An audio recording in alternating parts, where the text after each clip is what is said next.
Yeah!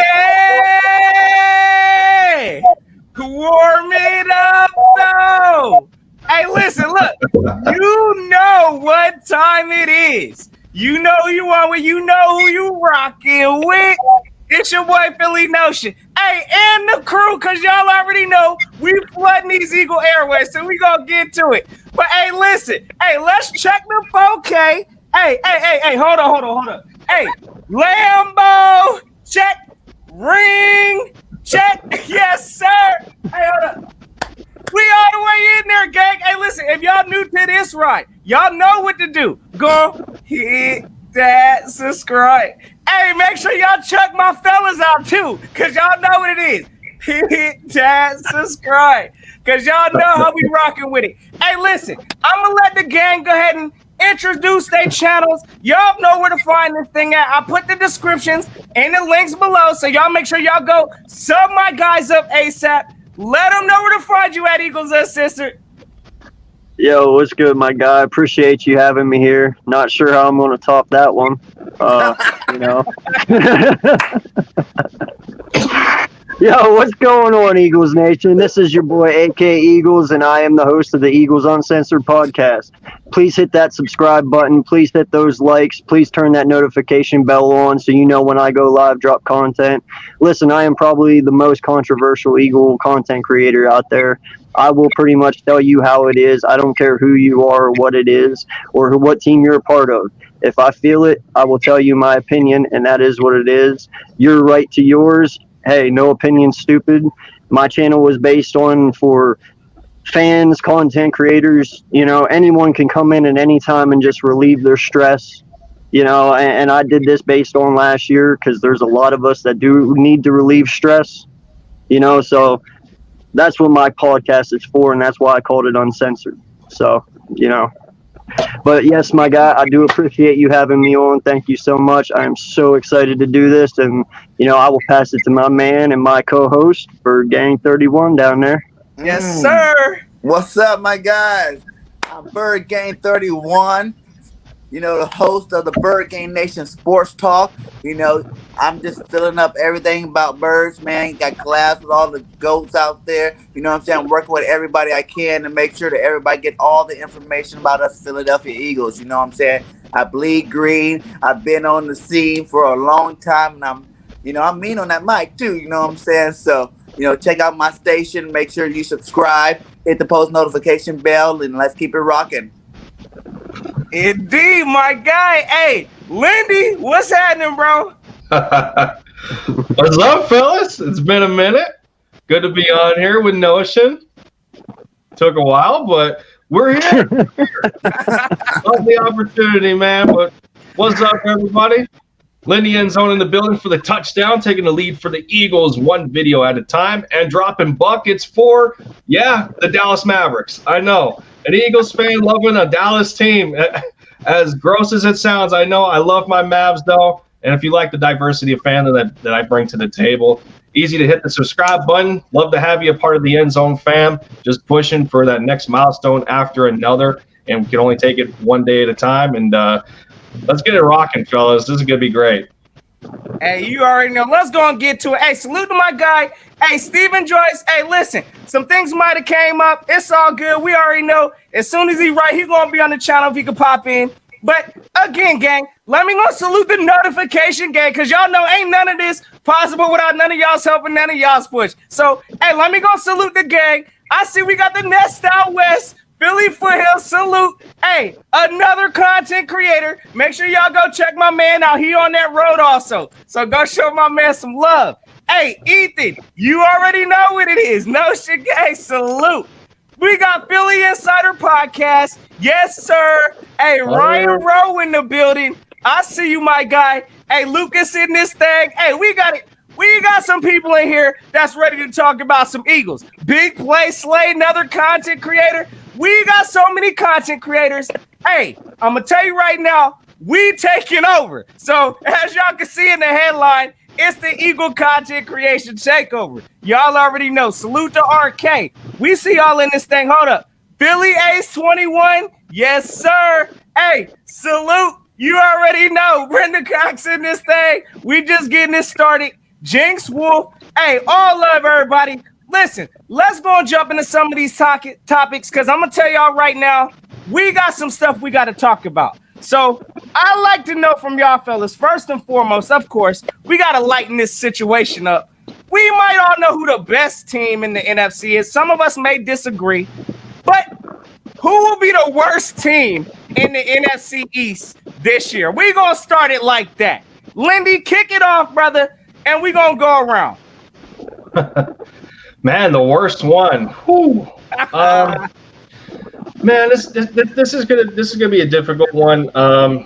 Because every team has something to prove in the NFC East or NFC least, for what it's worth.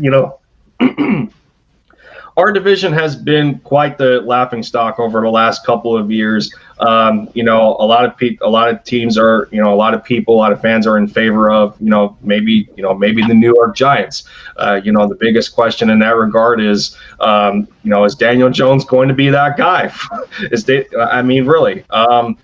I don't know. I would have to imagine it's probably going to be between the Giants and the Washington football team. And the only reason I put Washington in there is because of the consistency of Ryan Fitzpatrick.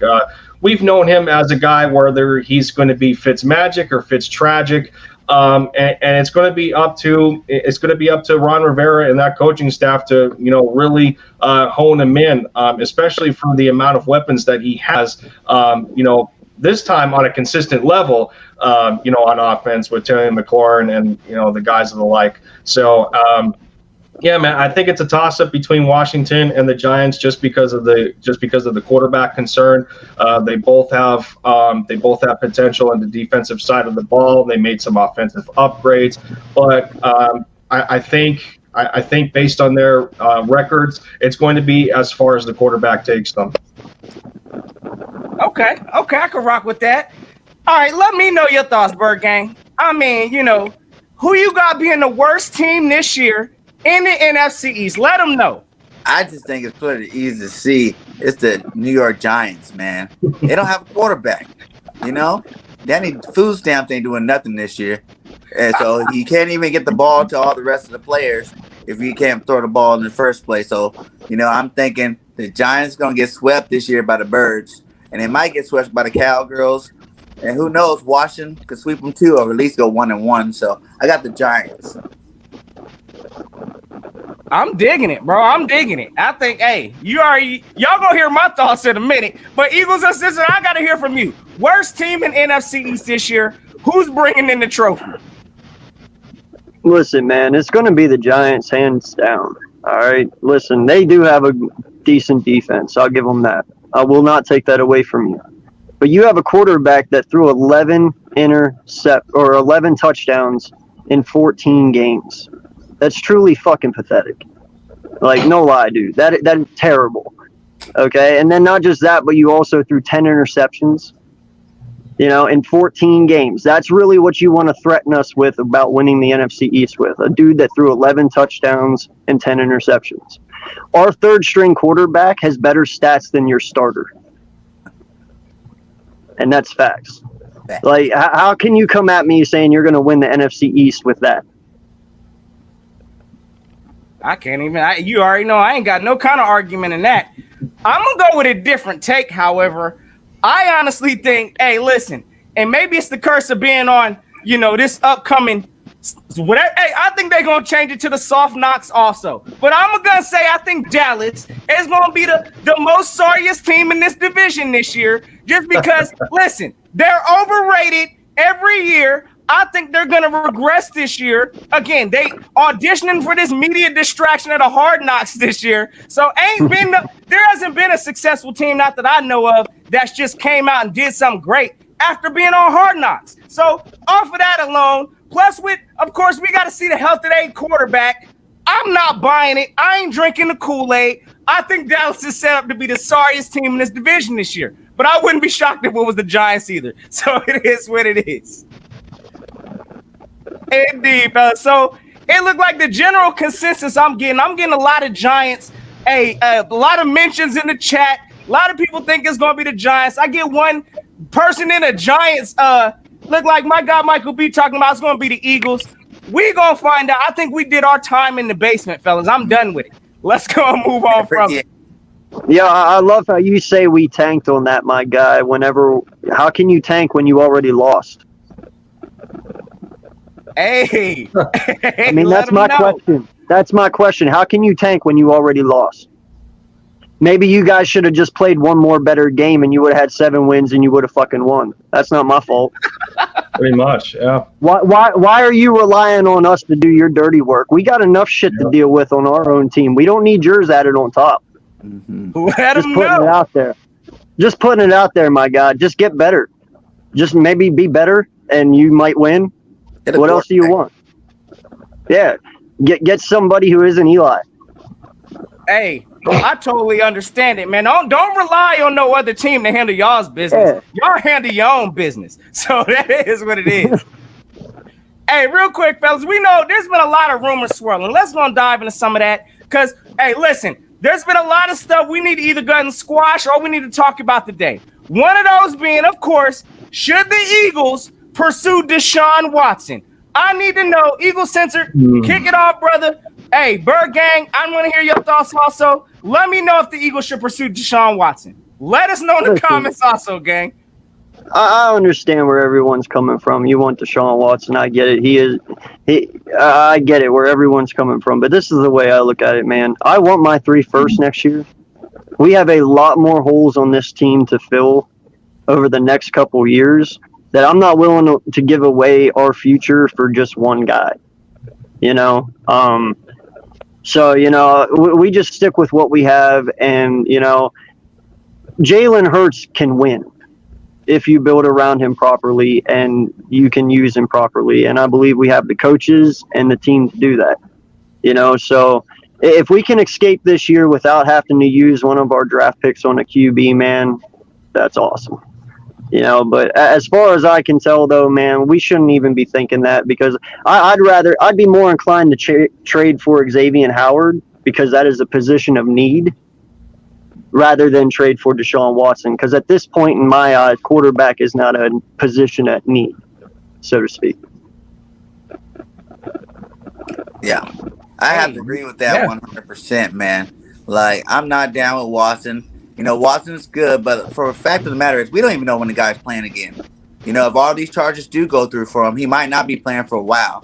So why are we even thinking about it? Why we're talking about it? Let's talk about it's Hurts season. It's his time to shine. And I don't want to give up any of those 3 first-round draft picks either, man. You know, we got to double dip back corner if we can. You know what I'm saying? Or at least, you know, fill up the other positions on our field, like maybe get a linebacker or something that we need as opposed to a quarterback. Like you said, we definitely don't need no quarterback. Our quarterback is ready to roll. Yeah, What's no, your thoughts, Andy? Deshaun Watson, are you getting the jersey, brother? Let him know. no.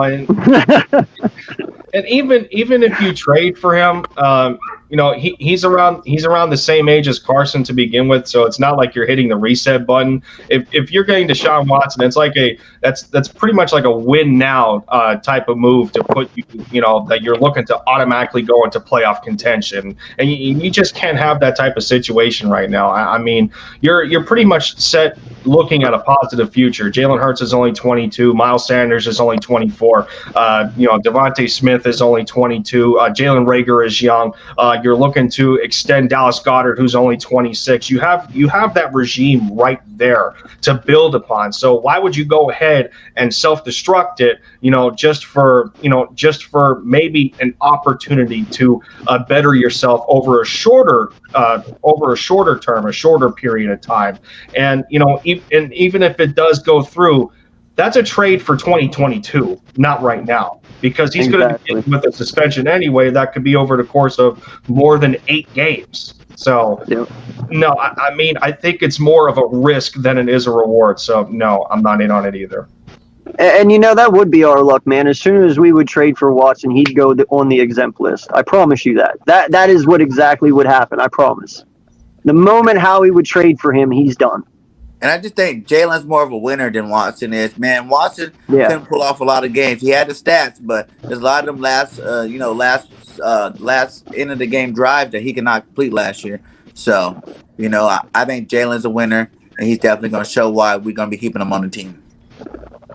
Hey, I gotta completely agree with you, fellas. I think we need to go squash the nonsense now because honestly, again, we got a quarterback in-house. In my opinion, I believe he has a higher ceiling and he may display more than Deshaun Watson. So that's what I'm banking on. I'm not looking on, look, we understand right now we're moving away from this quarterback factory business that we didn't, look, we had the mantra, it messed up our team. I'm trying to get away from all of that. So definitely Deshaun Watson right now, especially with the distractions with the media, is not a good fit for this locker room.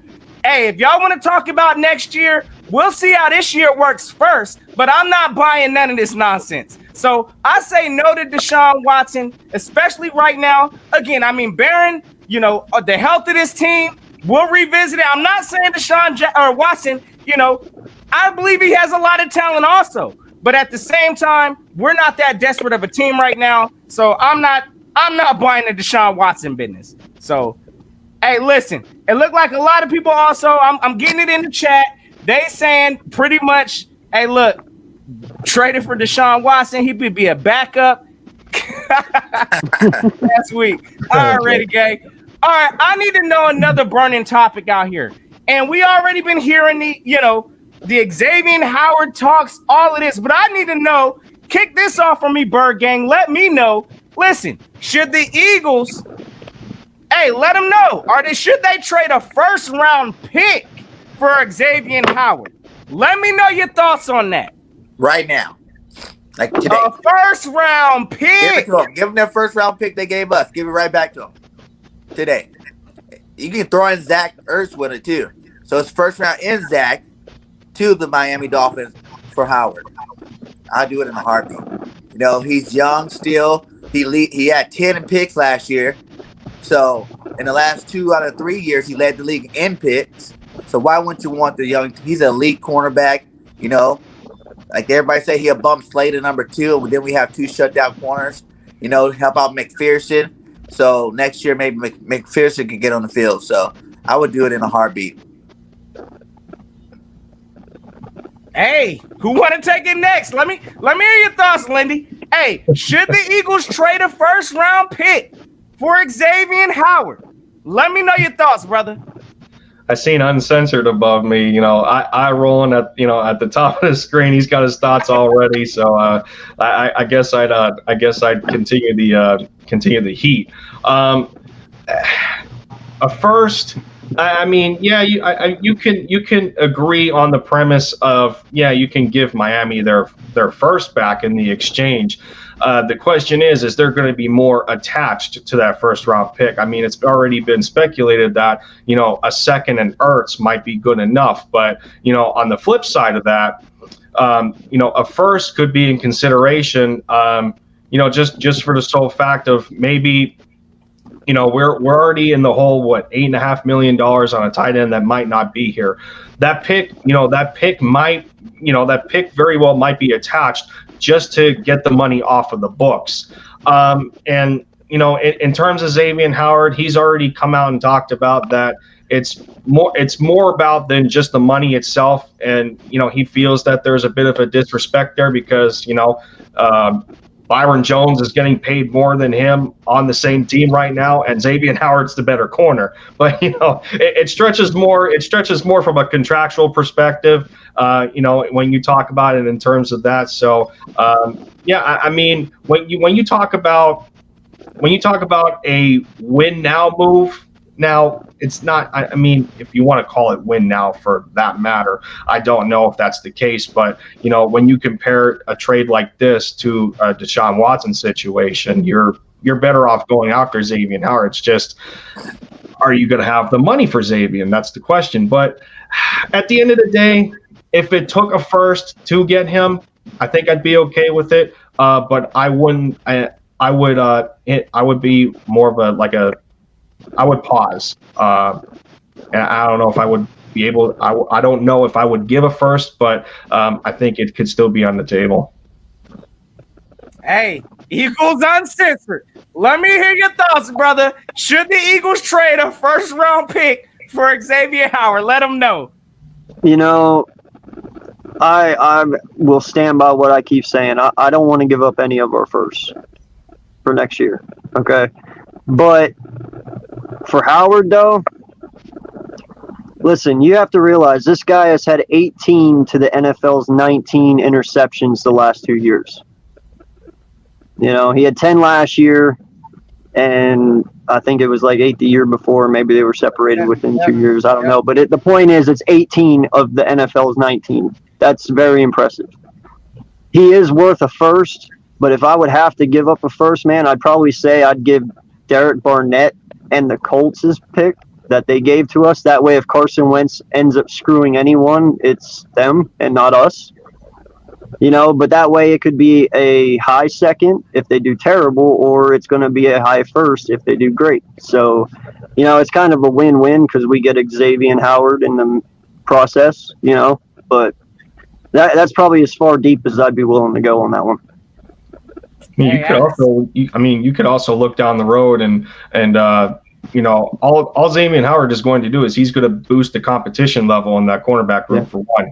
And two, if it comes to the point where, now this is a hypothetical and I don't want people to get mad at me for this, but I know where you're going with this. The Eagles are known to be sellers at the trade deadline. So is there a situation where, while this guy still has value, that depending on how well the corners perform under Darius Slay and Xavier Howard, if those two end up being a tandem, would the Eagles be willing to be sellers and dump that contract that Slay has in order to save some cap for next year? If Xavier Howard's good enough with the rest of the squad on the table, you have that possibility open.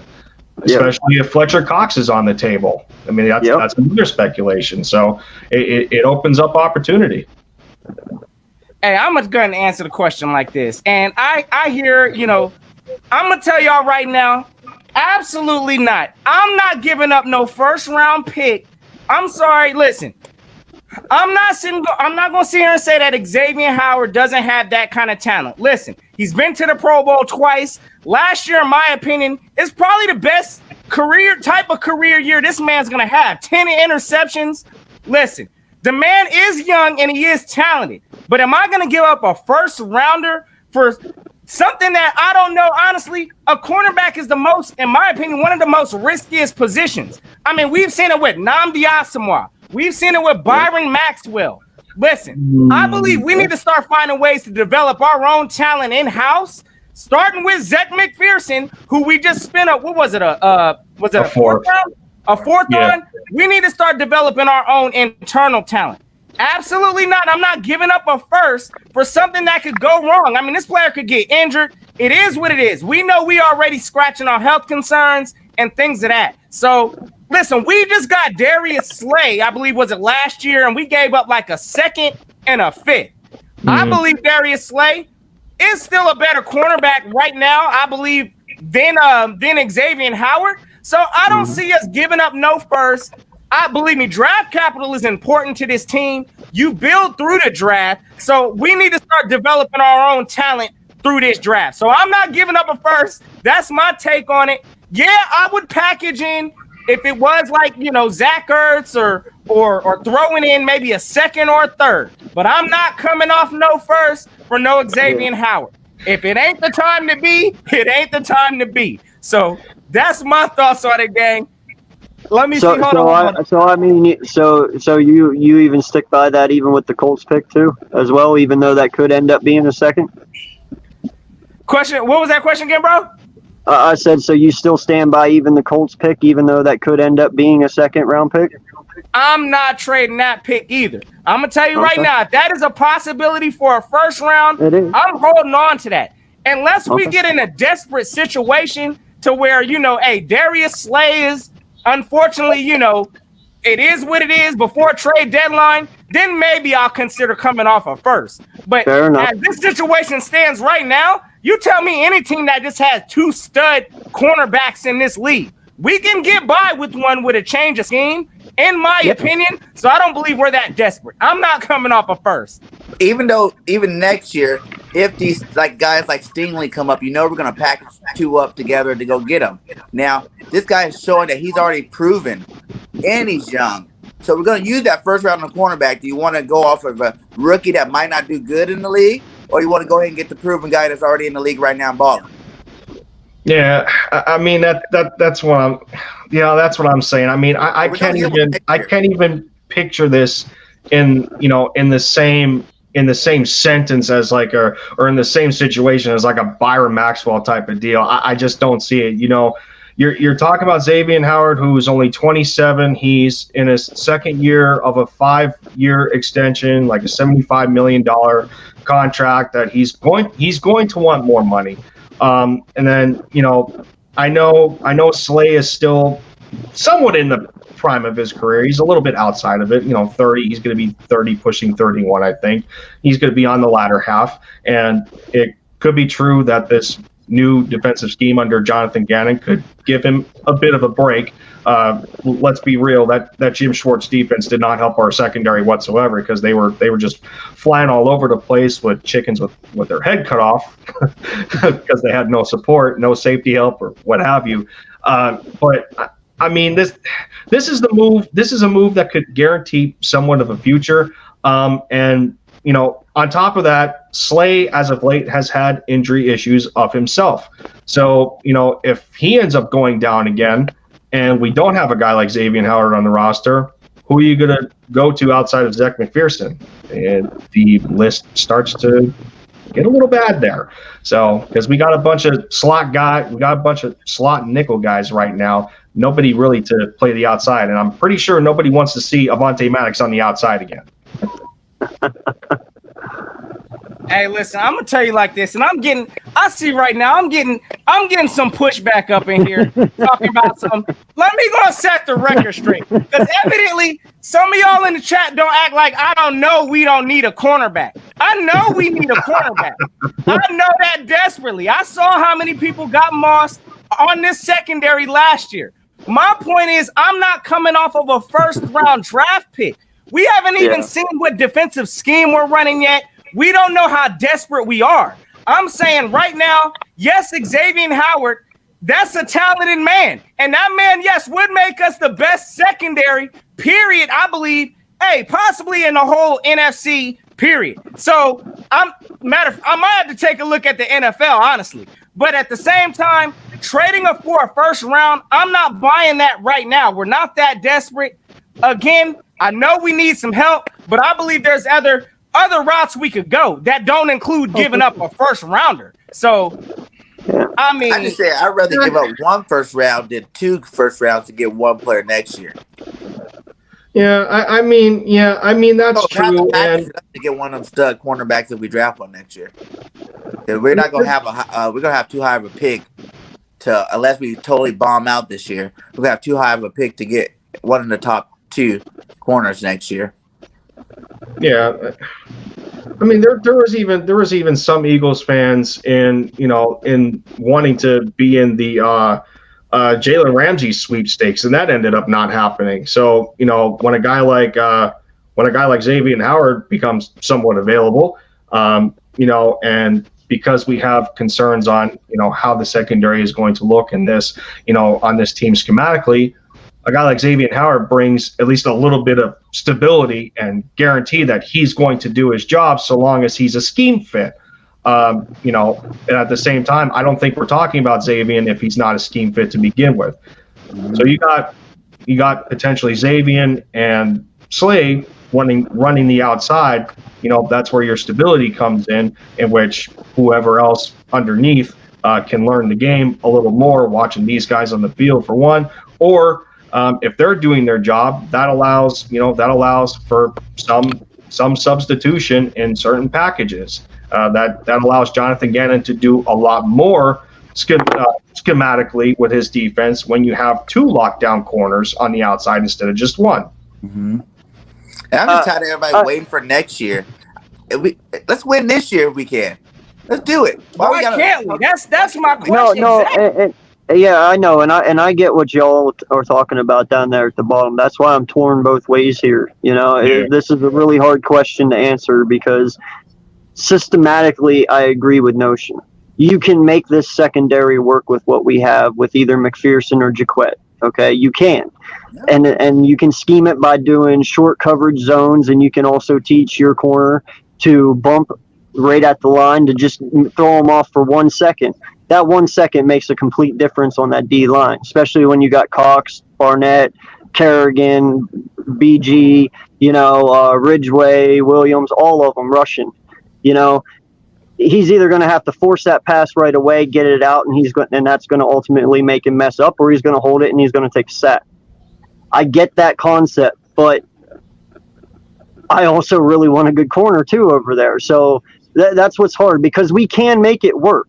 It's going to be hard, but we can. But do we want to make it hard, or do we want to make it easy? And then on top of that, you do got to look at the money situation. And I know how we can find a way to squeeze the money in, whether he's going to kick the can down the road. Y'all know how Howie does. But at the same time, listen, we'd have to clear some cap space, because we also know we got another player on this team that we holding hostage right now. We could go ahead and make some cap room with. We also got the likes of Derek Barnett. I believe by trading some players, some lower picks, we could still find a valuable cornerback without giving up a first-round draft pick. So that's my stance on it. Again, it ain't to say that Xavier Howard is not a talented corner, because, again, I would take that man in a heartbeat. But for a first-round pick, I'm not coming off of that. But if you make the deal sweet, like the first round plus something like Zach or something, Miami might just go ahead and pay his contract this year, since it's already past, the beginning of the league year. They can end up paying it, and then we still won't even have to worry about that money coming off the books this year, and we could sign him to an extension by next year, and then we might not see that first hit of money until we have some money. Hey, agreed, fellas. So we all gonna keep an eye on that situation. Again, we all know we need some help at cornerback. We all saw what the secondary looked like last year. We got to see how the Eagles gonna approach it with value picks, whether it's picks involved, players involved. We got to find out. But honestly, I don't think nothing's gonna happen until we dive into training camp, see what we actually got. I don't think nothing's happening anytime soon. So while we're on that second CD, I got a question for all you guys. Definitely. Did you guys trade Zach Ertz to the Colts for Xavier Rhodes, player for player? He played good he played good under Gannon last year. And I'll answer the question. I'm trading Zach Ertz for any kind of value at this point. So, I mean, honestly, if that's what it is, I don't know what his contract is. I'm sure it's not going to be, of course, what I guess Ertz is asking. But at the same time, I'm trying to get any kind of value, if that's what it is, to get Ertz up out of here, because we know the situation. So I'd consider it, yes. Mandy? I would think that would be the one thing that the Colts would want to avoid. I mean, Zach Ertz, offensively for Carson Wentz was also an enabler, because, quote unquote security blanket. And the Colts already have, who is it, up and coming tight end? What's his name? Ali Cox. And then they already have Jack Doyle on the roster. Trey Burton was just there.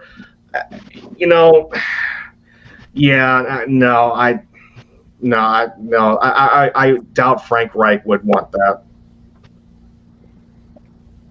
Hey. Well, and I apologize, man. I was lagging there a little bit when you asked the question. So what was the question? Would you trade Zach Ertz to the Colts for Xavier Rhodes? Like straight across, Ertz for Rhodes? Straight across, player for player. You couldn't get that. Yes. You don't think so? Yeah. No. If he's older. Yeah, I know, but Slay's age.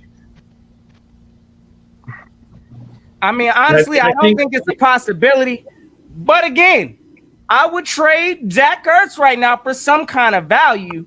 But again, I don't think, I'm kind of with Eagle Sensor. I don't see it happening. I think that's, I don't see it happening. It's a little steep. It's a little steep. Xavier would be for them. It's a loss on their side, not us. Yeah. I mean, Xavier only their re-signed side? with Indianapolis for a year, so if he came over to us, he would only be a rental, and I don't think we want to deal with rentals right now when we got a bunch of corners on our roster that we're trying to build upon. So that goes against the argument of Notion talking about earlier that we need to start developing our own talent in-house. So getting a rental like that, goes against that philosophy, and it's a different situation to bringing in Xavier Howard, because Xavier Howard can still build as a player. He's only 27. So, and I have to disagree. I got to disagree a little bit here.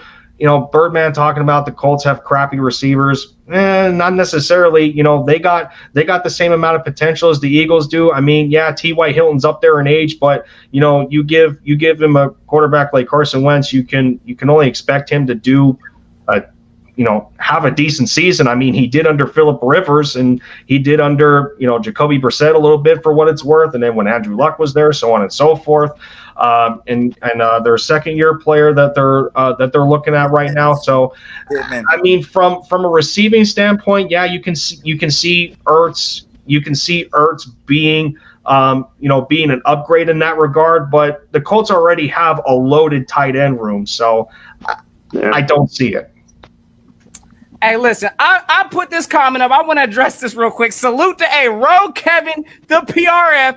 Hey, my man says, bad teams value draft capital. Notion expects a 12-5 season, but isn't sure what we got. So which is it? Listen, I'm going to tell you right now, I do expect a 12-5 season, 10-7 at the lowest point this year. Now, I'm going to tell you why I still don't know. Yes, of course, our secondary is a concern mark for me.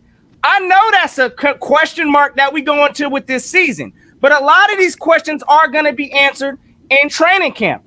Come training camp and preseason, we're going to get an idea kind of what this team at least is going to put out there on the field.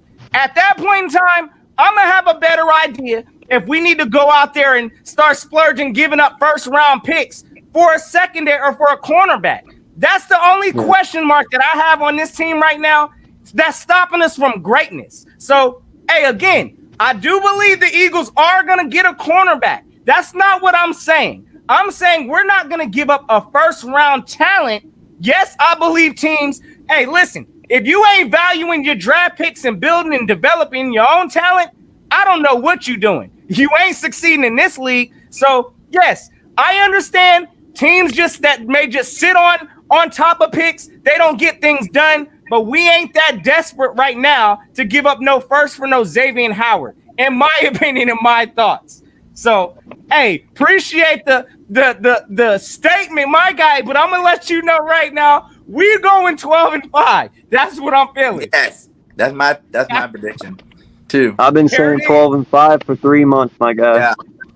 12-5. You look at our schedule and you tell me more than 5 games we should lose. In all honesty, tell me. People don't realize we're going to be blitzing a lot more this year too. That'll be putting a lot more pressure on these guys, So we should have a lot more turnovers than we had before. Without blitzing, we had 52 sacks last year. We're definitely going to get a lot more sacks this year. So our defense going to be tops this year. So I see us winning a lot more games. Yeah. Indeed. So.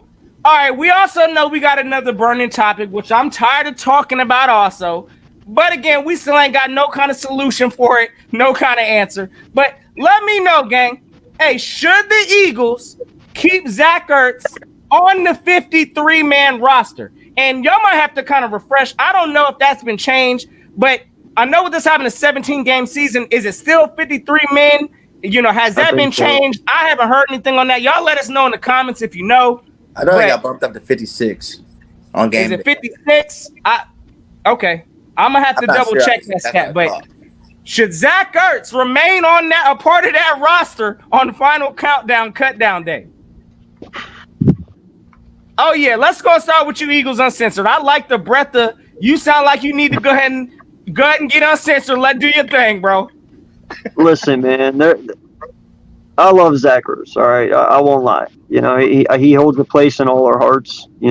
That's no lie. I'm pretty sure we can all say that. But I really feel how he's just pulling a Sam Bradford here, man. And I've been saying this for about 2 months now. Even whenever we were talking about letting him go, and then after the month went by and we weren't doing it, that's the first thing that popped into my head. Because we all know how he's ego. We all know how this man, whenever he wants what he wants, he needs to have it. So the way I'm looking at this is he's going to hold on to him. He'll be there for training camp. And Howie's just praying to God, either like Kittle, Waller, Kelsey, Mo Alley Cox, one of these big time tight ends that are out there, go down and somebody gets desperate, and he can get a second or third round pick for him. And that's the only thing I'm taking at this point, because we all know how he's not letting him go for no fifth or sixth round pick. He's too prideful for that. So.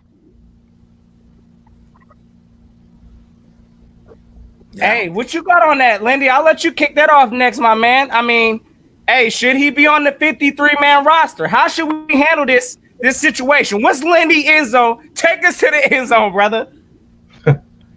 This is about, at this point, this is about Zach Ertz's pride.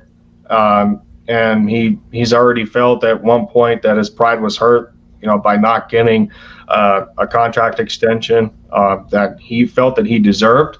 And there was too much altercation between him and Howie Roseman at one point. Through that, I don't see it. But for what it's worth, at the same time, if you look at the flip side, there used to be an Eagles tight end on our roster who knew he was on the latter half of his career. And he adjusted to his veteranship in the coming years, knowing that he's not going to be a part of the first string anymore. And if Zach is at the point in his career where he's willing to accept that, Brent Selleck was able to do it. Why can't Zach? But I still think Zach feels that he's one of the premier top tight ends in this league. And, there's a feeling in the back of my mind that Zach still feels that he's better than Dallas Goedert.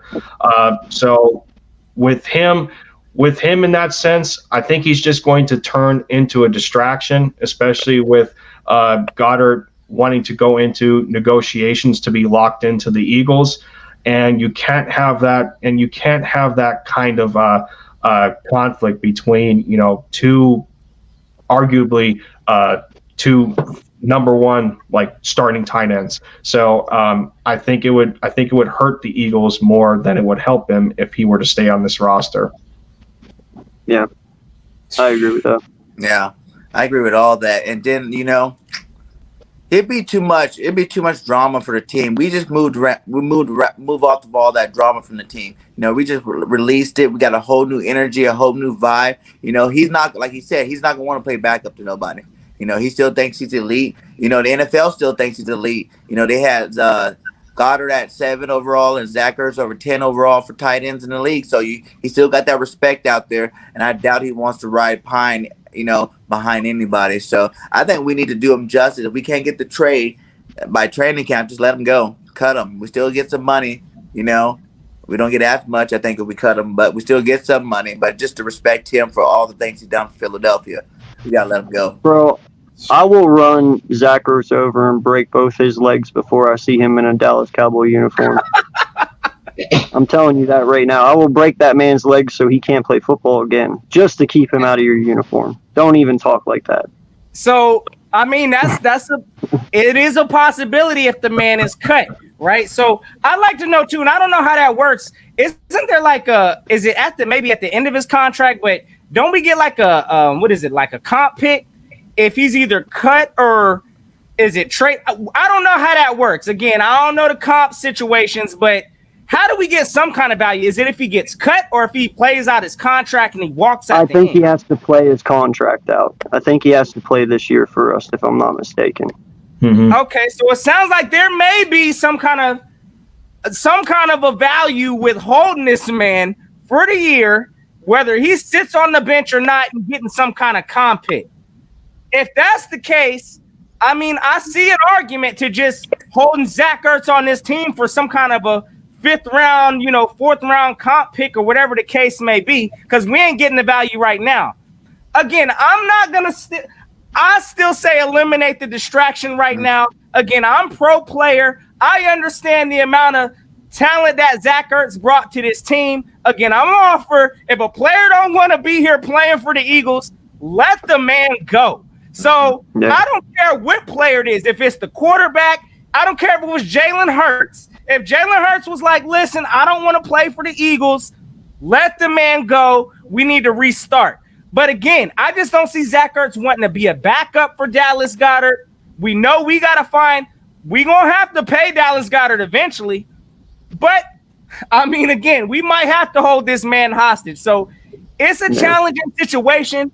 If you ask me if we should keep Zach Ertz on the 53-man roster, I'm saying no. I'm still sticking by that. I still say cut him and let him find a home somewhere else. Save on the cap value so we can get us a cornerback that we do need. So that's where I'm at. I don't see a point in just keeping him on the roster, just holding this man hostage if you don't want to play. So if you don't want to be there now, when you see that contract Big Goddard about to sign, you're really not going to want to be there anymore. And not just that, man, but you have to look at it this way, too. You have to have respect for Goddard, and you have to have respect for Ertz in this standpoint, too. You know, they both want to know their position. Whether it's both on this team, they both want to know where they stand.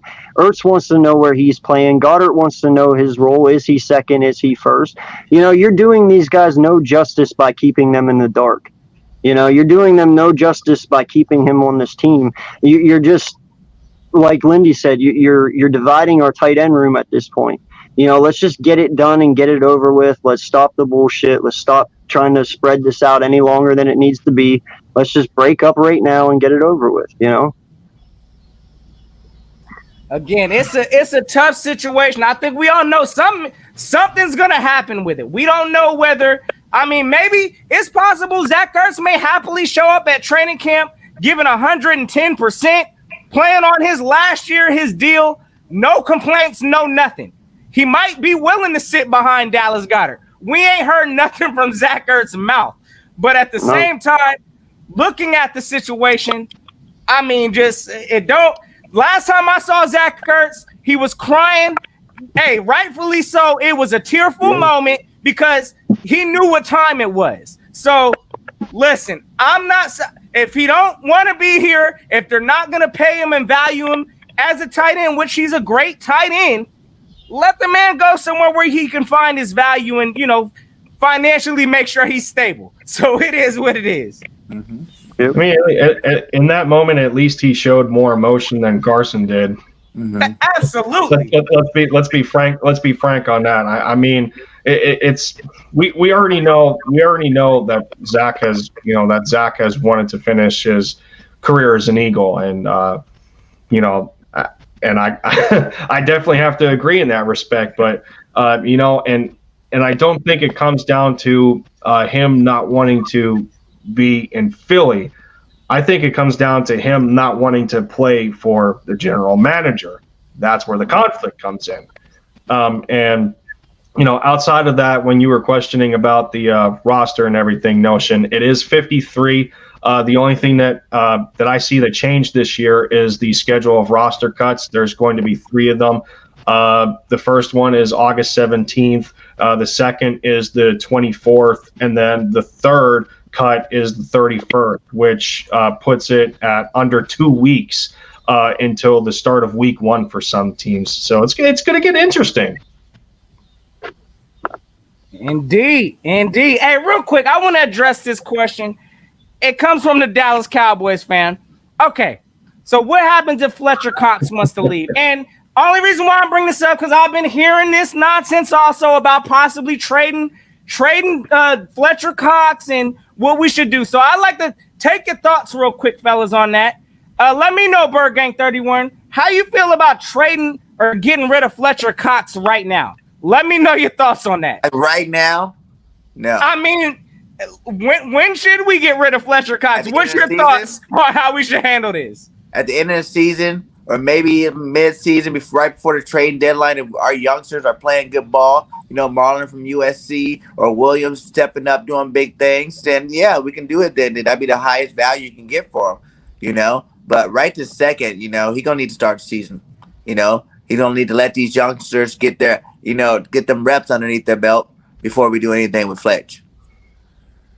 Hey, let me know, Lindy. I'll go after Lindy. Then, hey, I want to hear your thoughts too, Eagles Uncensored. So, Lindy, kick that off. What should we be doing with the Fletcher Cox situation?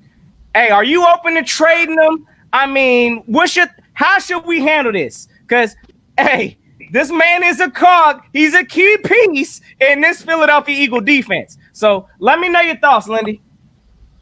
I mean, could it be realistic that this could mirror the situation that we could be, what I was talking about with Darius Slay, with Eagles being sellers at the deadline? Could this be another mirrored realistic situation here? But again, Fletcher Cox is one of those remaining veterans left on this roster that, we just got done through the conversations last year of holding on to players for too long. And, that's one of the arguments for trading Fletcher.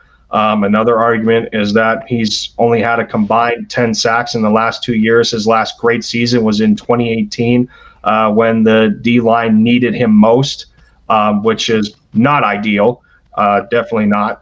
And then, towards the end of last year, we finally got to see how Fletcher looks against, with a competent partner next to him in Javon Hargrave when Javon got healthy. But again, Javon's 27. He got the contract that he did. He's a lot younger as a D tackle. The question is here, in order to be a seller for Fletch, the question is how is the rest of the roster going to look at that point in time?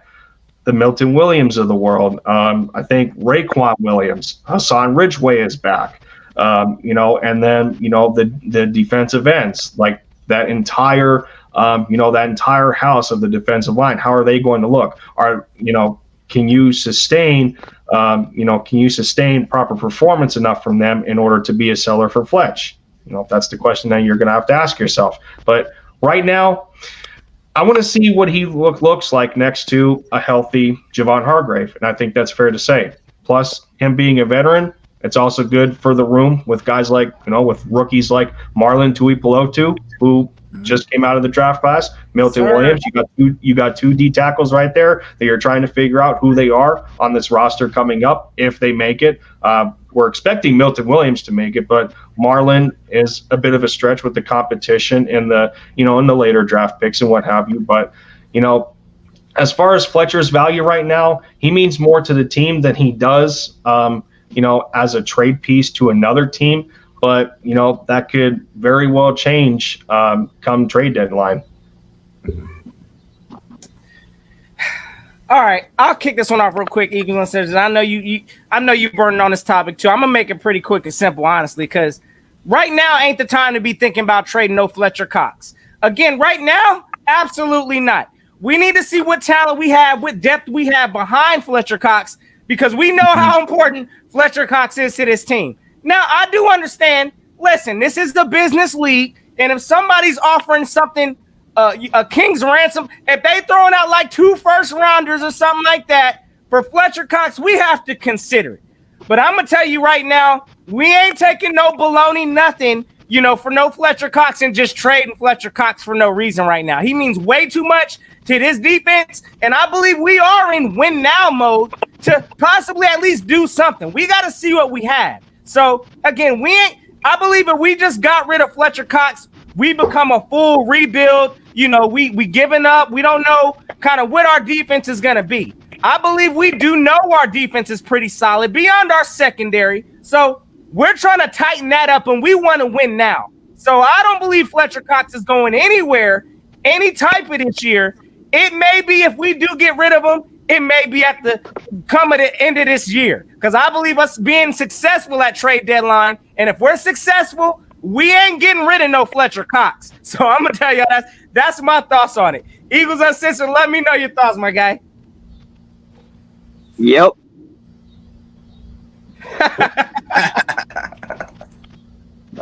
Dude, there ain't nothing to add to that, man. Like, y'all took it all. Like, yep. What do you want me to say? That's perfect. Spot on. Great. Next question. Hey, you already know it, brother. All right, so listen. Next thing we're gonna talk about here, because again, we already talked about the Zach Ertz situation. We know that's a looming cloud right now. But what are your expectations? And let me know. Start with you, Eagles Uncensored. But what are your expectations for Dallas Goedert this year? What do you expect from this man? I'll give him over 800 yards. Probably 6 to 8 touchdowns. Okay. That's a pretty big impact. I can dig it. All right, Birdgang, what you got on that? What's your expectations for Dallas Goedert this year? Yep.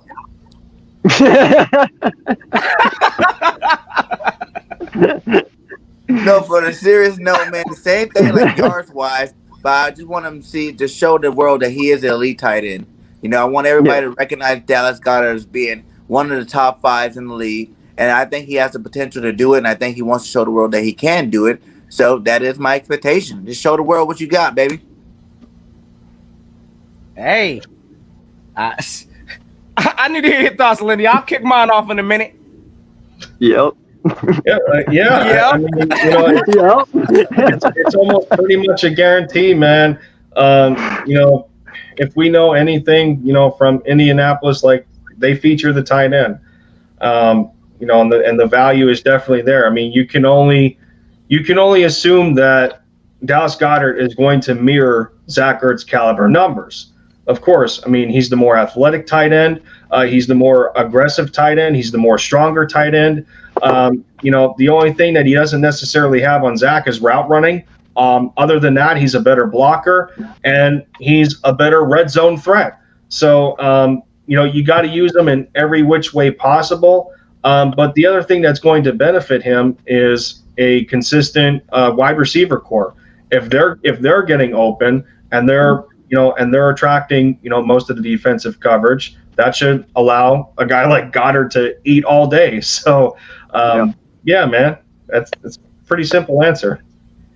Hey, listen, I'm gonna tell you right now, I really don't have. I mean, I do believe that Dallas Goedert is gonna have an impact, but I believe the days of us overloading the tight end and us seeing 1,000 type yard, us force feeding the tight end position, I think those days are done.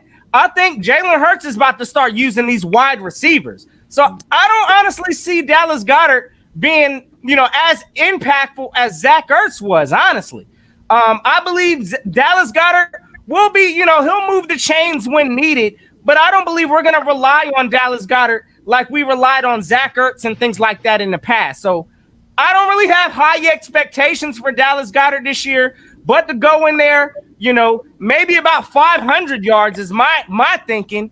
I don't think he's going to, have a Pro Bowl type of a year this year when I think about it all, just because of the way I believe Jalen Hurts is about to play. I believe he's going to look at these wide receivers this year. We're going to see 1,000 plus yards there.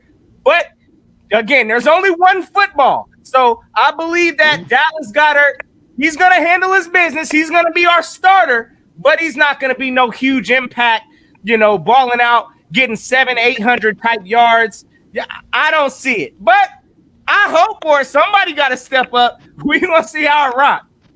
And plus, I like that take, man. You're the first one I've ever heard say that. I like that. Never looked at it that way before, so. I appreciate it. Listen, we've seen how how the Eagles utilize or we used tight ends previously in the past. I mean, that was Carson's blanket. I don't think Jalen's got the same kind of blanket. So we're gonna find out. No, I think Jalen's blanket's gonna be Miles Sanders, honestly. And with our run What game, you got, Birdgang? I was gonna say with our run game and our, like you said, the weapons on the outside, I just see it's gonna be a lot of easy money for him. You know what I'm saying? It's gonna be a lot of easy touchdowns. His, yards per catch is gonna go up really high. His touchdowns are gonna be up really high. So that's gonna make him an elite tight end just off of the inflated stats from it being so easy for him. They're gonna have to just stop, Miles. They're gonna have to stop Gainwell. They're gonna have to stop Hurts. Then you gotta worry about Rager, Smith. You don't have that many good, defenders on our defense to stop all of them. So I see him eating a lot just off of, him being open and having all day to do it. Yeah, I think it's I think it's just going to come down to how well the Eagles can improve the threat of the play action to allow some of these receivers and to allow tight ends like Goddard to be able to get open because the defense is selling for the run. And if we remember with Ertz, there's two key reasons that you can point out here. Number one, the over reliance on him, from Carson, and number two, there was a distrust in the receiver core on behalf of that quarterback, and or the receivers just weren't getting open. So if you're going to go into this year thinking that these receivers are going to have that they're talented enough to be able to get open, or schematically from that point, is Shane Steichen and Nick Sirianni going to come up with better game plans to put them in those positions to get open? There's a lot of factors to consider here, but yeah, definitely, there's a lot of optimism in that respect going forward. Well, in one way of looking at that, Lindy, though, if he can make Justin Herbert look good, you would think he could make Jalen Hurts look good. Absolutely. Yep. So Justin Herbert did have a decent run game in Austin Eckler, so we're hoping for that from Miles. Oh, yeah. Exactly. Miles better than Eckler, for sure. I got a question for you fellas, because we all know it's that time of the season. We about to get involved with some training camp. We know some people's jobs are safe. Some people's jobs ain't safe. So I'd like to know if y'all can give me maybe two. Y'all let us know in the chat also. What two Eagle players are on the bubble this year? Hey, go ahead and kick that off. Let's start with you, Lindy. How you feel on it? What two Eagle players would you say are on the bubble this year? I think one of them is obvious. J.J. Arcega-Whiteside. Cards are stacked against him right now. The last 2 years the Eagles have loaded at the wide receiver position because they're looking for that kind of talent to get open outside of the tight ends. So like we just got done talking about, that there's not an over reliance on those two players. The second one, you would have to put Derek Barnett in that category. The guy's on a 5th-year option for $10 million. He has no choice but to, show out. Former first-round pick. He's got that, aura behind him. Coming out of Tennessee, breaking Reggie White's sack record. We necessarily didn't see it consistently enough outside of his rookie year, making some big plays in the regular season and the Super Bowl, coming up with the fumble recovery.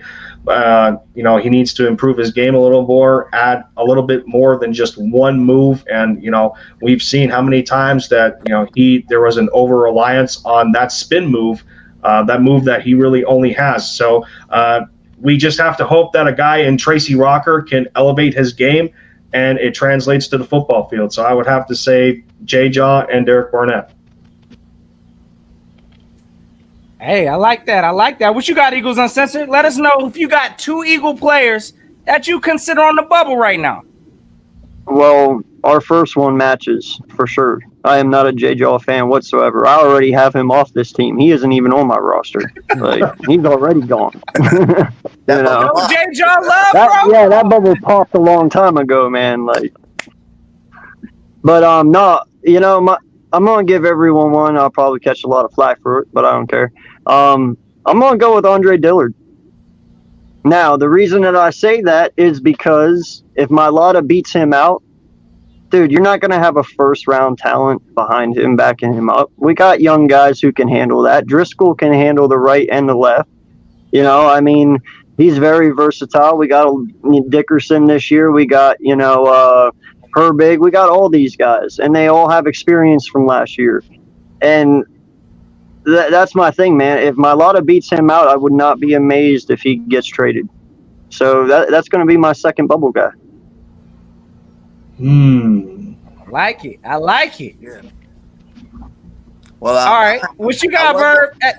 I wanted to go Barnett because I really think Sweat's taking this job this year. But I'm going to go with two different ones. I'm going to go Boston Scott.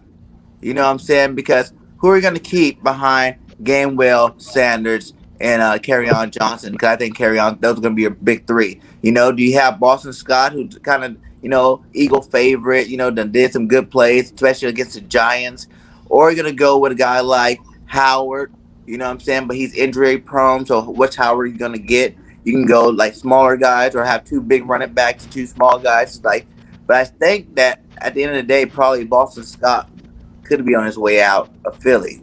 As much as I want to keep him, I think he's on that bubble. And then for my second guy, I'm gonna go with Ward because everybody loves Ward, man. But if Quez is developing the way he needs to develop, Fulton continues to play good. If Hightower develops, he's faster and more, a better option because he's bigger and faster, you know what I'm saying, than Ward. Ward just got really good clutch hands, you know what I'm saying? So his athleticism might get him on that bubble to be out of Philly next year. Man, two bubble guys. I was going to have to hit y'all with the yep. Y'all hit every last one of those, and I'm gonna tell you right now, I can't argue with none of that. I honestly was gonna say Barnett also. I really think Josh Sweat is probably gonna end up taking that spot, and Barnett's probably gonna be some trade bait come soon enough. So I honestly think Barnett's probably gonna be out of here. And I like what my guy said. Hey, I'm gonna have to go with John Hightower, just because. Listen, like we did. I believe what pick did we use on John Hightower last year? Was he? It was like a 6th, I think. Okay. 4th. I'm tell you right now, I think this is a make or break year for him. Yeah. And I got the feeling that somebody, like you said, like Quez Watkins, Fulgham, I think those are the ones that are going to take those roles. And I just don't think Hightower's going to squeeze in the mix. So I think he's on the bubble this year. And of course, like I said, Barnett. But when it comes to the season, you could throw that man, our kicker up in there also. Jake Elliott, he's on the bubble also. He got one kick to miss, and he's done. That's all I'm saying. Opposite Ray Finkel right there, man. Right. Indeed. All right, guys. That Greg Ward one is tough to me because I don't know if I can agree on the premise of the only thing that he has is good hands.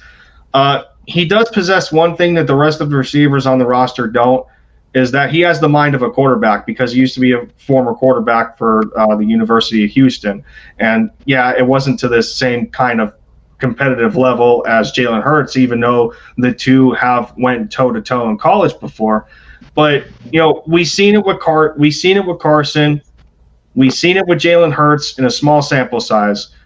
What Greg Ward brings is the mind of a quarterback, meaning he knows where to sit himself in like the soft spots of zone, how to manipulate corners and whatnot. And that's not to say that wide receivers can't, but it's just that extra level of mentality, for him coming up as in the quarterback position to be able to diagnose defenses and understand where he should be in terms of coverage to give the quarterback a proper look and guaranteeing him a gain instead of a loss. So that's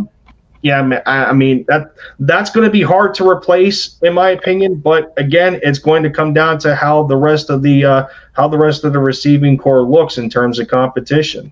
And I agree with that too. But like you said, Nick Sirianni is a receiver guru. You know what I'm saying? Mm-hmm. He loves teaching those receivers. And since we just, like you said Hightower, and I think that could be the person that be pushing Greg out of there. You know what I'm saying? Because you're going to take the skill sets that Hightower has. When we drafted Quez and Hightower for their speed and big play capabilities, Hightower showed last year that he can get behind the defense. Now, did he catch him all the time? But the skill's there, the skill set's there. And if Nick gets a hold of that, I'm saying, like, he can make it work. He can probably make it work there. Yeah. But I get what you're saying, too. Like, I don't hate on Ward, you know what I'm saying? And that was just a question that I thought, like, if any player, Ward could be on that bubble just for his athleticism compared to the other guys on the roster. Yeah, that's true. He does have very good route running, though, as well. Yeah. All right, fellas, I need to know from you all because this has been another burning topic. I know it's been about a week since we heard this nonsense, but I just kind of like to know your thoughts on it. Hey, we'll start it off with you, Lindy Enzone. Let me know, is Nick Sirianni a leader? We know there's been some, anonymous reports, with some players talking about they question Nick Sirianni's leadership. Let me know your thoughts real quick, Lindy, on the topic. What you feel, is Nick Sirianni a leader? Let us know in the comments below how you feel. But it's something we got to talk about because it came up in a report. So let us know, Lindy.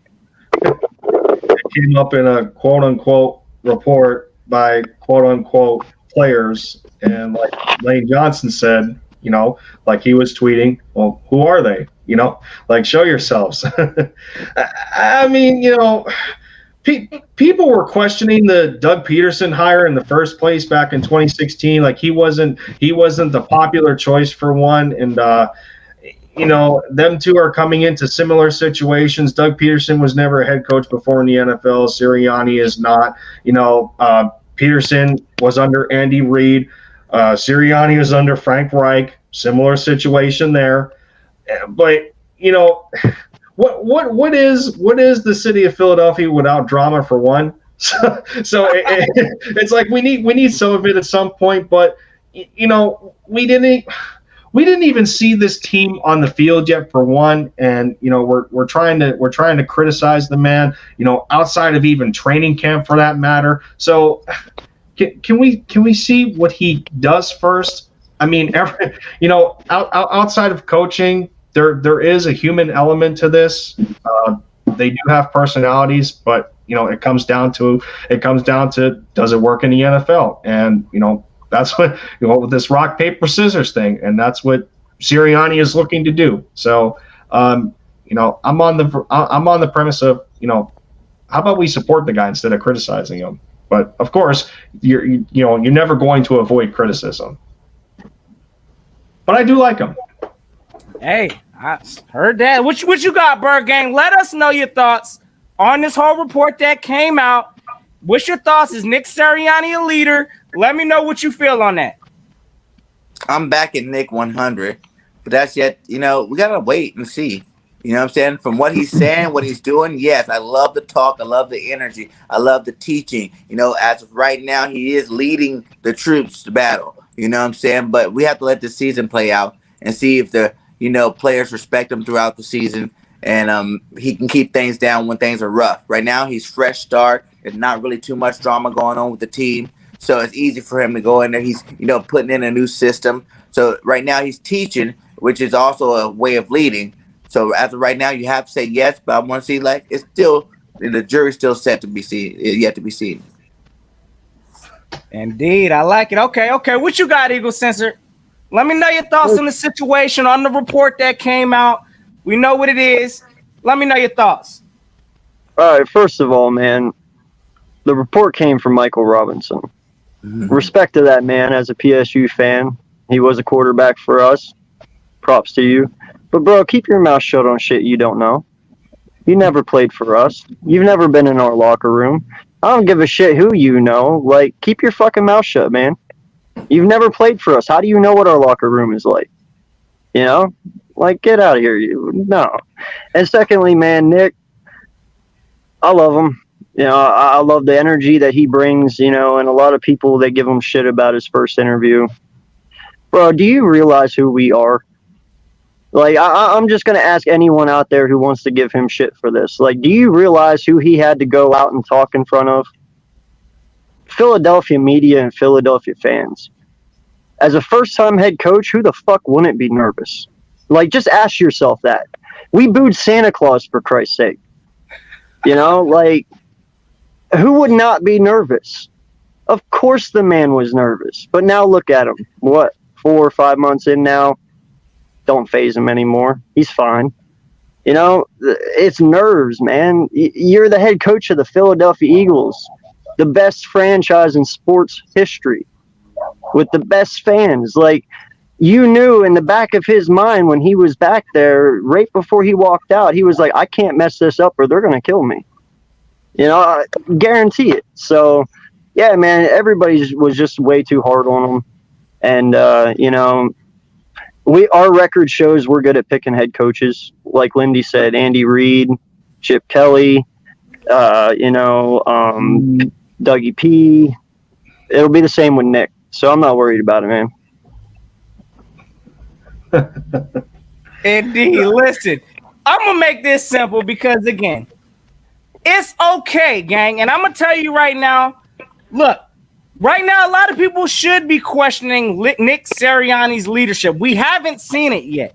In my opinion, again, yes, he showed all the signs so far of at least taking command of this team. Yeah, we saw how he handled his first press conference, but honestly, we don't know. We haven't seen how he's going to lead a team yet. Now, my definition of a leader, of course, is once things start getting tough, once adversity hits, oh yeah, leader's going to stand up. So we ain't seen Nick Sirianni in that kind of a situation yet. So to say that this man, is a full-out leader, we don't know that yet. My problem with this situation is these reports coming out anonymously. I mean, it's okay. Again, we haven't seen it. If you're going to make a statement like that, put your name behind it or don't even put out the report. So whoever the guy was that put out the report, I think was straight trash juice. Like, again, that ain't nothing but to stir up some controversy in a locker room. But again, it's natural for a team that has not seen this coach yet have some concerns or questions about his leadership.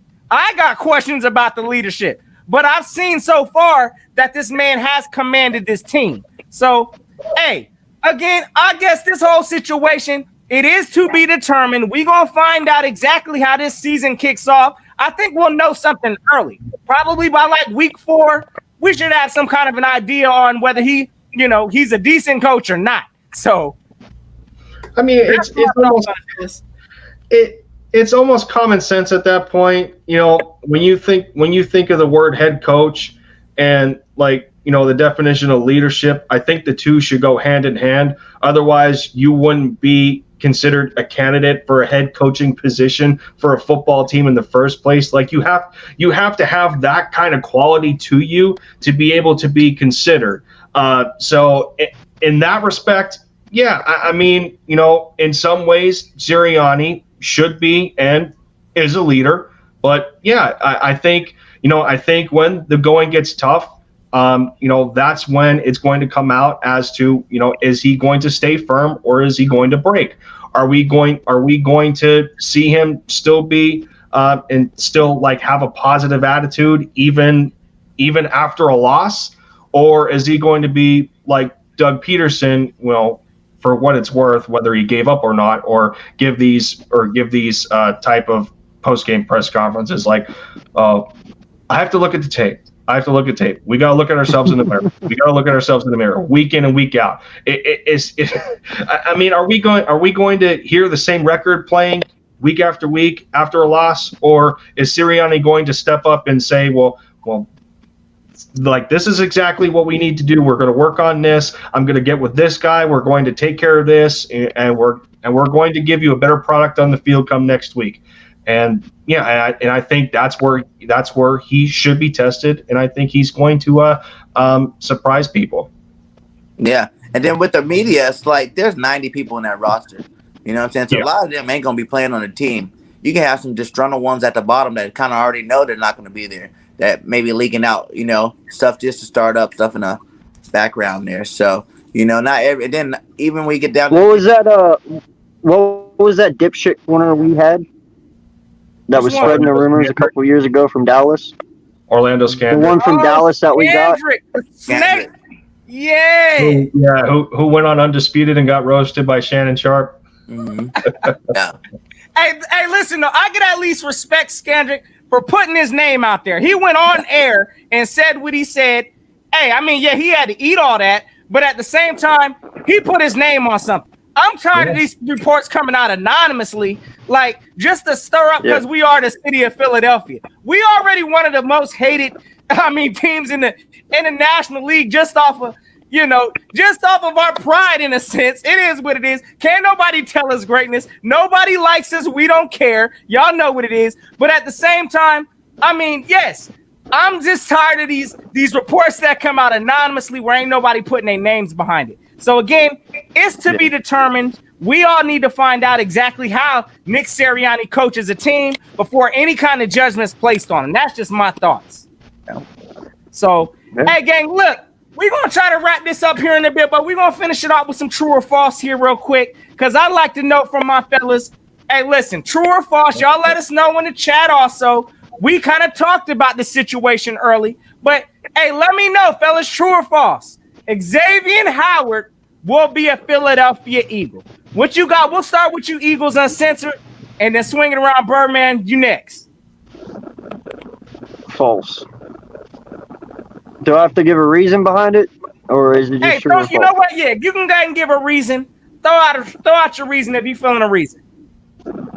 One, because like I said, I believe it's going to probably take more than a second-round pick to get Xavier Howard, and I'm not willing to give up any of my first yet. I know we had that discussion. I agree with both of you, but, you know, in the end, I just kind of have to stand where I've been so far.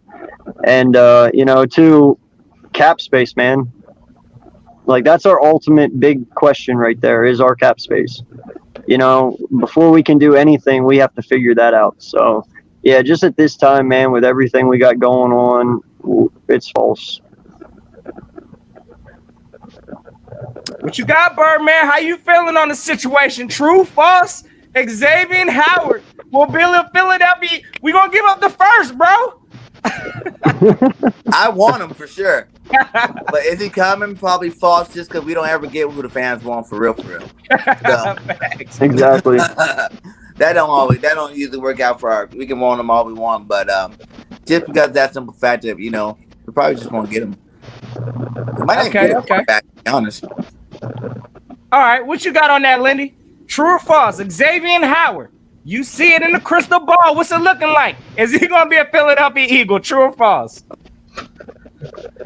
As much as I want to be on the opposite end of the spectrum, but I have to say false here as well. I mean, guys, look, we're already in, you know, a how can I put it?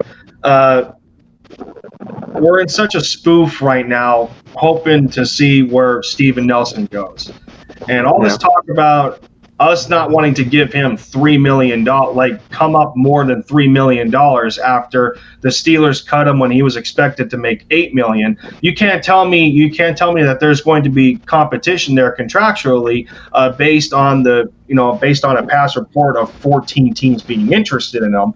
If we can't even manage more than $3 million at this point for Steven Nelson, what makes you think that, you know, Howie Roseman is going to go through all these magical restructures just to fit in Xavier Howard? It's just not going to happen right now. So I have to say false. But I do think Howard's way better than Nelson. Like, I wouldn't give Nelson anything more than 3, but I would give Xavier Howard more money than that for sure. Like, you're comparing Nelson is kind of like what we already have. We got a bunch of slot corners already on our team. You know what I'm saying? That's what I feel like Nelson is. He's a high-graded slot corner. Plus, we got Josiah Scott from the Jags, who's a good slot corner, too. So, it's like, why would you bring another piece that we already got? We need, like, a big-body corner on the outside if we're going to pick up anybody. So, listen, I'm going to go ahead and say I think it's going to be true. But I don't think it's going to be anytime soon. I think it's going to be during the season. Once that glaring hole resurfaces itself, that, listen, whoever we try to throw out there on an island, we're going to need some help for Darius Slay. So I believe that, yes, I think we're going to go into training camp, see what we have, rock through the preseason. And, yes, I believe that at some point we're going to make some kind of a trade for Xavier Howard, whether that's getting rid of Ertz, getting rid of Barnett. I believe some of that's going to happen down the road. I don't think it's happening early on our time when we want it to happen, but I can see it happening down the road. So that's my take on that. I'm going to say true. Yes, we are going to get Xavier Howard as a Philadelphia Eagle, but it ain't going to be till like after maybe a first couple games, few games, once we see how we actually really gelling. So I'll go ahead and go with the left on that. You better hope we don't sign Steven Nelson tomorrow. Yeah. True that. That's I just, want it to happen, though. Y'all already know that's the next. Y'all already know what it is. That's the next true or false. So we're gonna go ahead and talk about it because I need to know true or false. Hey, are the Eagles signing Steven Nelson? Let me know. Should Steven Nelson be a Philadelphia Eagle? True or false? Let us know in the comments below. Let me know your I'll thoughts let- first, Birdgang. Then we'll hit you. We'll hit you No, next. then Birdgang, that would what's be your the thoughts? question. I never would have said that to Lindy earlier. I gave all my reasons already, man. Like, I don't really think we need to spend money on him. You know, he's big headed, but I don't see him as being anything elite. Like, you know, Howard's elite. Nelson's good. You know what I'm saying? And but he's also a good slot corner. We don't need no more than slot. We got enough slot corners on the team. You know what I'm saying? I would have thought even like Richard Sherman would have been a better option, you know, if he didn't get in trouble than to get Nelson, you know. If you want to pay that kind of like mid-range star money for a cornerback, but yeah, I don't like him, and I hope he's not on the team. You know what I'm saying? I think we got enough of those guys. I'd rather let Zach and, you know, Jaquette play it out.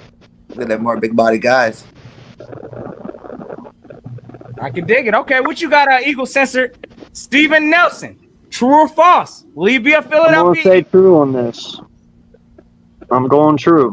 All right, and this is why. I think it's a lot easier to trade Zach Ertz, get his 8.5, and whatever we have left over, use that money to grab Steven Nelson and then to finish signing Landon Dickerson. You know, we don't need much, but we just need enough. And it's going to be a lot easier to get Steven Nelson than it will be Xavier Howard.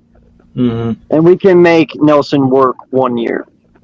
We'll worry about CB2 and CB1 next year when we have $40-50 million in cap space. Then we'll talk CBs. But for right now, you can make Nelson work, and he's a cheaper option. And you don't have to get rid of anything to get him. Just money. Lindy, what you got, my brother? Let me know. Hey, Steven Nelson, true or false? Will be a Philadelphia Eagle. Let me know your thoughts. I would love to say true here, man.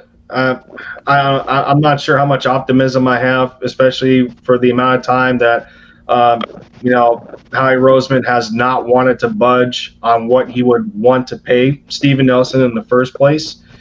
But, you know, I'm going to have to say false on this one as well, man. I just don't know, you know, like it just depends on how the market sees him.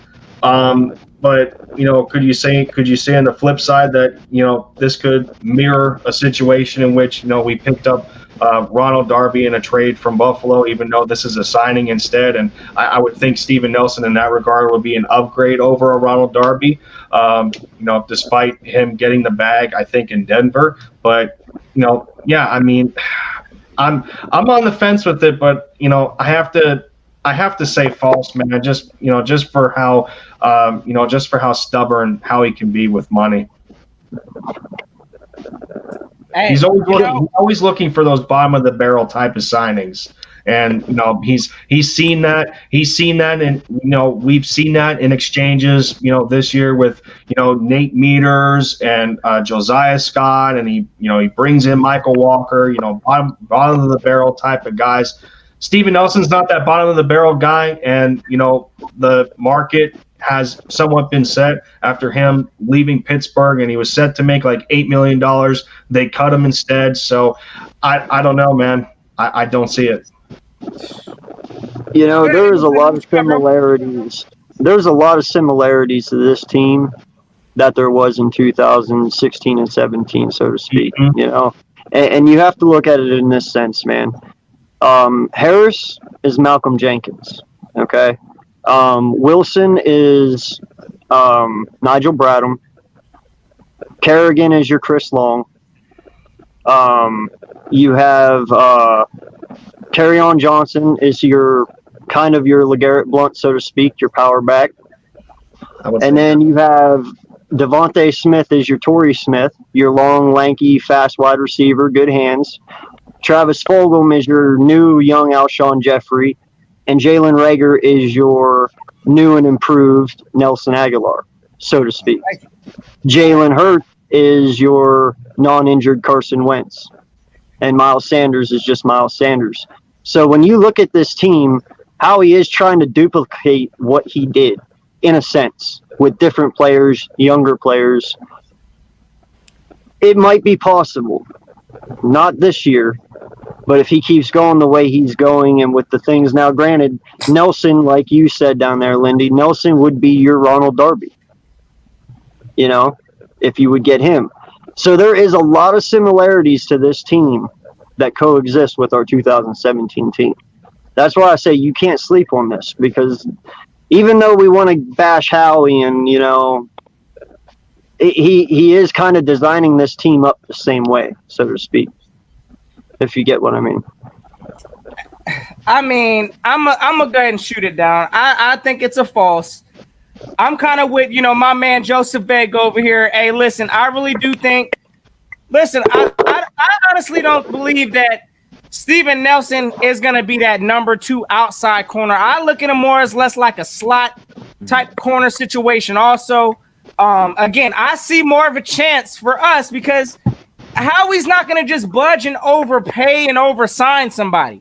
I see him trying to finesse a team, listen, Howie Roseman is familiar with the Miami Dolphins GM making trades. We did that in the draft. They have a pretty strong fan base. So I see us trading for Xavier Howard way before I believe we're going to sign Steven Nelson. Again, that just more looks Howie Roseman like to me. But, I mean, again, I'm not going to be shocked because, I mean, it is what it is. We need some help at cornerback. So Steven Nelson, if he lowers his price, yes, we could pick him up. But I don't see that happening. I see us going the trade route, getting the cornerback from there. So I'm gonna put that as a false. I'm not thinking no Steven Nelson's coming to Philadelphia, fellas.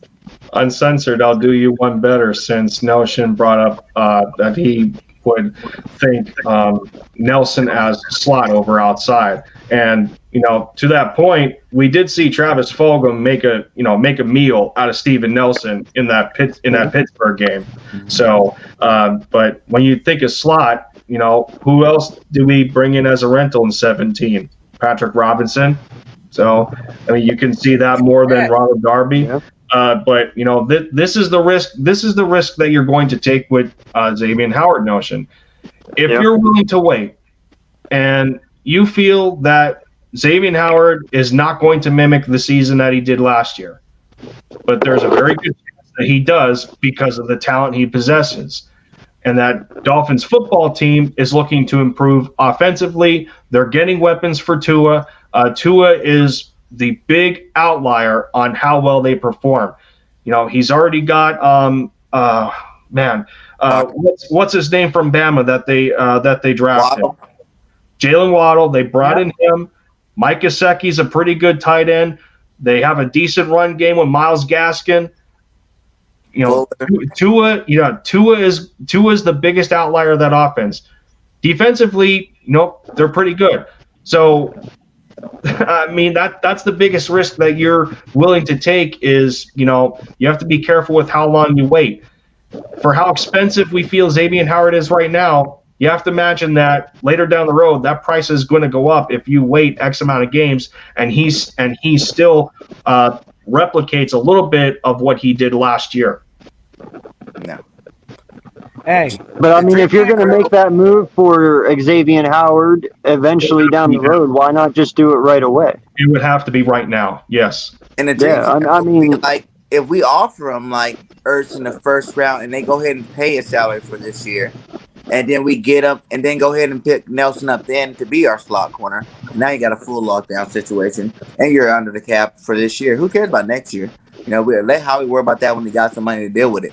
For this year, though, we'll be in the clear. Hey, if you're giving up a first, with the Ertz exchange for Xavier Howard, I mean, that first is not only purchasing Xavier Howard, which a first might not even be enough if Ertz is in the deal, because that first is going to be attached to the contract that you're asking the Dolphins to take upon, that you don't want that 8.5 anymore. So does it end up being more capital at that point? That's something else you have to consider. And that's another thing with Miami too. Hey, listen, they got to make a decision. I know you mentioned their tight end. What is it, Mike Gesicki? I believe he's only got I believe Zach Ertz is better, you ask me. But at the same time, I believe true. Hey, listen, I believe he's on his last year of his deal there in Miami. So Miami, they got to make a decision what they're going to do with him. So, hey, it's not like it's off the table. We got to see how it works. But again, I don't think a lot of these moves are going to happen until we're at least see what we got first. Let's get into training camp, see how the season or the preseason works out. We got to at least evaluate the team before we just start bringing in, just whoever. So I just hate to say it, bro. I just truly feel if you're going to pull off this Xavier Howard trade, you're going to have to let Cox go. I'm sorry, dude, but I don't think they're going to let Xavier Howard go for Barnett. Barnett hasn't proven shit. They're in playoff contention right now. Fletcher Cox would solidify their interior line. They are going for a playoff push. I don't think they would accept anyone but Cox at this point. And like I said, I just don't want to do that. But I think that's who you're going to have to give up to get him.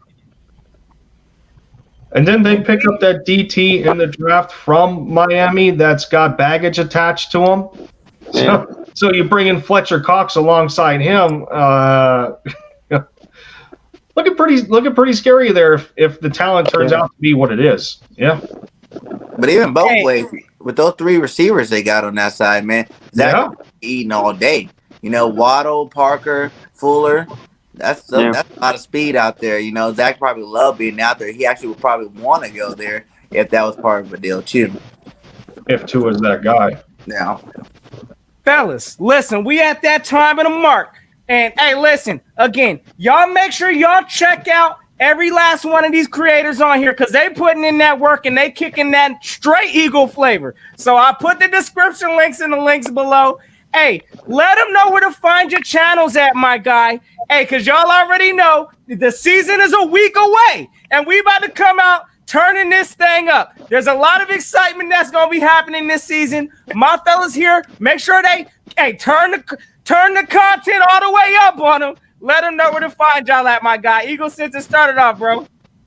Yeah, once again, man, I appreciate you for having me on here. It's a pleasure and an honor being on your show, dude. You're almost at 1,000, right? Hey, you're almost there, brother.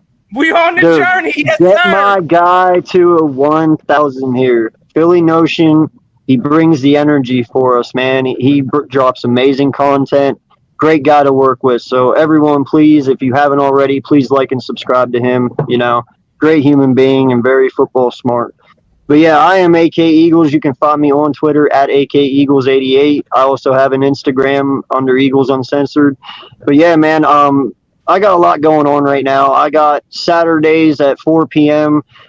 Me and my guy Philly Foothills, we have a podcast together. It's called The East Meets West. That's where we bring the East Coast birds, West Coast birds, and everyone in the middle together. We talk about kind of game day rituals. Right now we're doing the top 32. Our first one we did coaches, and our second one we did the owners. So, we're just kind of going down through the list here. And then I have one here with my guy Birdgang 31. We're going to be starting up here very shortly on Sundays. So excited to get that going. And then I got one with a Giant fan on Wednesdays now. So I'm all over, man. And, I drop content on my channel. So please go check me out, like and subscribe. I appreciate it. And I'm almost at 200 subs. Been only doing this a month and I already had 130. So appreciate everyone for the love and support. And definitely don't miss my Sub Mondays either. That's where I give back to the community, and anyone who has a goal to reach 100 or 200 or whatever, they can come on my channel and we try and tweet your links out and, get you closer to your goals. So thank you for having me on, man. Appreciate you. Man, hey, you got the keys anytime, brother. Appreciate you coming through. Hey, Birdgang, let them know to find you at, bro. Hey, man, you can find me here on YouTube, Birdgang Nation Sports Talk. You know what I'm saying? You can find me on Twitter, Birdgang31_P. You know what I'm saying? Like I said, I love you having me on here today, man. I've been trying to work with you for a while. I need to get you over to my channel, my guy. Yes, sir. Get some work. But I collab with a lot of great content. If you want to see some good interviews, you know what I'm saying? It's more like a talk show on my channel. You know what I'm saying? I try to get some of the best contenders out there that be on the show to spread, their knowledge and also spread their memories with about their Eagle experiences in their life. So, it's great content. I made some 5 videos. And check me out, sub me up. I am also only been doing this for a little bit over I'm at 150, 160. It said. So you know how YouTube be messing with that though. But yeah, I got a giveaway.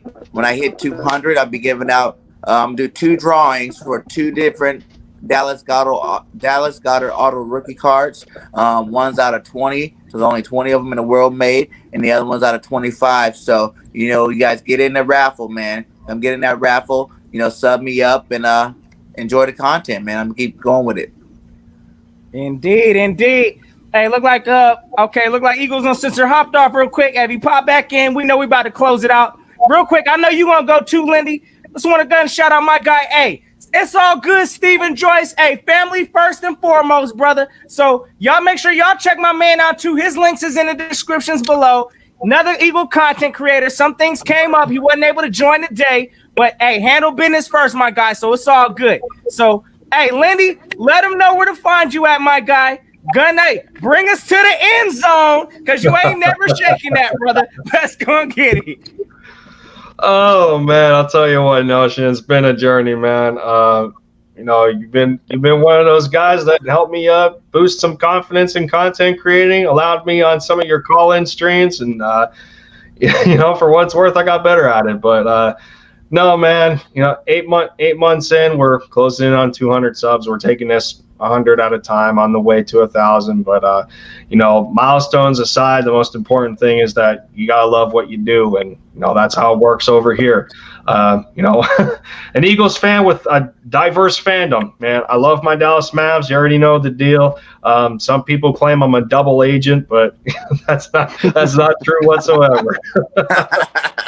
My boy Luca needs a title, man. I'm trying to support my guy, but no. So I mean, I'm busy with content over here. I got to cover 2 sports teams that I love to talk about. So if you like that kind of diversity of fandom, love to have you a part of the End Zone fam. And it's easy to do. Hit that subscribe button, man. Come on this journey with me. But as always, Notion, it's always a trip, man, with you. And thanks again for this opportunity.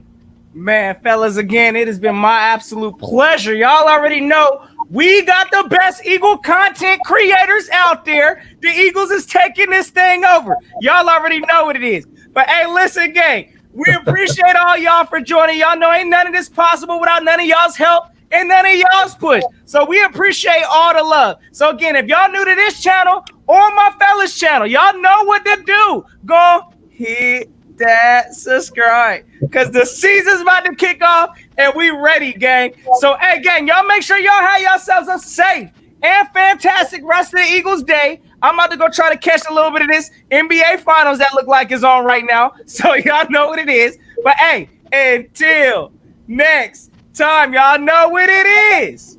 Go keep the notion.